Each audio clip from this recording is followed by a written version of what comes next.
This is the story of a man named Stanley. Stanley worked for a company in a big building where he was employee number 427. Employee number 427's job was simple. He sat at his desk in room 427 and he pushed buttons on a keyboard. Orders came to him through a monitor on his desk, telling him what buttons to push, how long to push them, and in what order. This is what employee 427 did every day of every month of every year. And although others might have considered it soul-rending, Stanley relished every moment that the orders came in, as though he had been made exactly for this job. And Stanley was happy. And then one day, something very peculiar happened. Something that would forever change Stanley. Something he would never quite forget.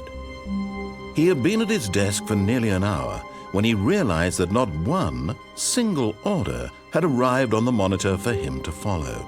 No one had showed up to give him instructions, call a meeting, or even say hi. Never in all his years at the company had this happened, this complete isolation. Something was very clearly wrong. Shocked, frozen solid, Stanley found himself unable to move for the longest time. But as he came to his wits and regained his senses, he got up from his desk and stepped out of his office.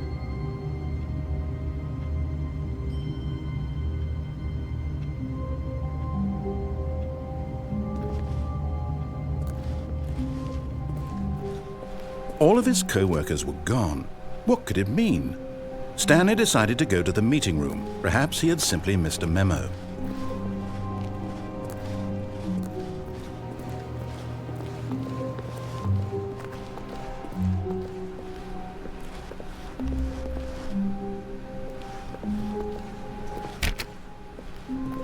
When Stanley came to a set of two open doors, he entered the door on his left.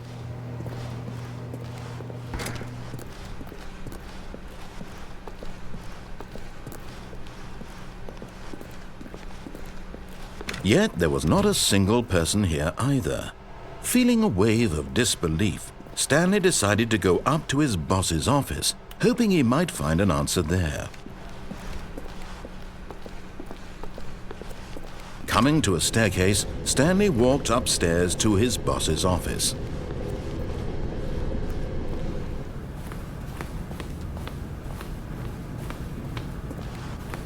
Stepping into his manager's office, Stanley was once again stunned to discover not an indication of any human life. Shocked, unraveled, Stanley wondered in disbelief who orchestrated this, what dark secret was being held from him. What he could not have known was that the keypad behind the boss's desk guarded the terrible truth that his boss had been keeping from him. And so the boss had assigned it an extra secret PIN number, 2845. But of course, Stanley couldn't possibly have known this.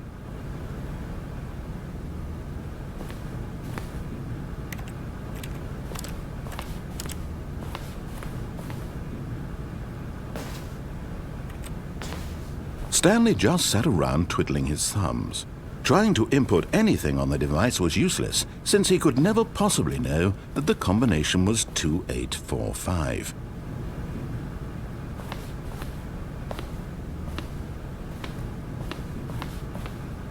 Two, 8, 4, 5. Yet incredibly, by simply pushing random buttons on the keypad, Stanley happened to input the correct code by sheer luck. Amazing. He stepped into the newly opened passageway.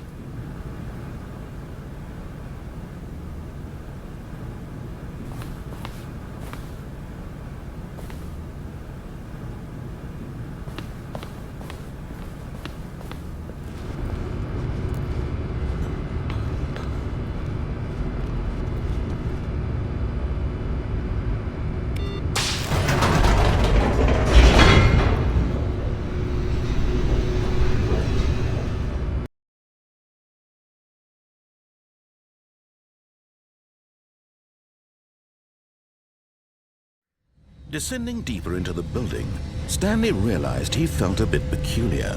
It was a stirring of emotion in his chest, as though he felt more free to think for himself, to question the nature of his job. Why did he feel this now, when for years it had never occurred to him? This question would not go unanswered for long.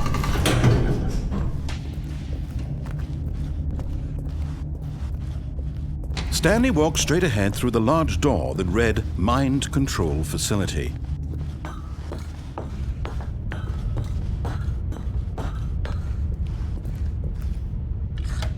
The lights rose on an enormous room packed with television screens.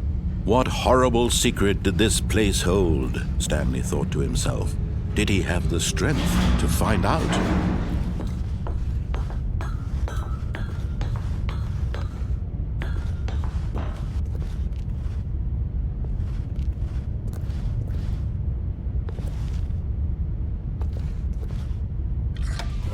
Now the monitors jumped to life, their true nature revealed. Each bore the number of an employee in the building, Stanley's co-workers. The lives of so many individuals reduced to images on a screen, and Stanley, one of them, eternally monitored in this place where freedom meant nothing.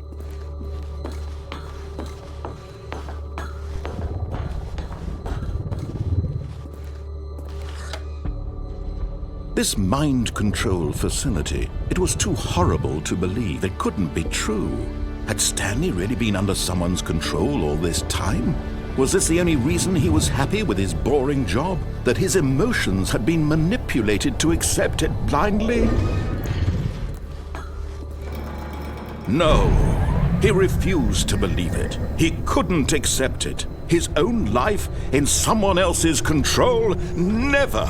It was unthinkable, wasn't it? Was it even possible? Had he truly spent his entire life utterly blind to the world?